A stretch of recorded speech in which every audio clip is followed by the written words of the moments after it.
Hello friends, this is your PDF expert. Today's video is very short.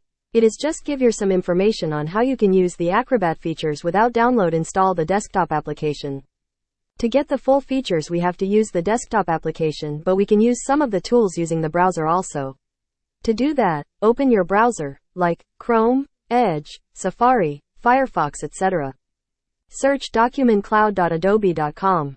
You have to open the website and sign in using the registered email address and password. After signing in you will get the interface like this.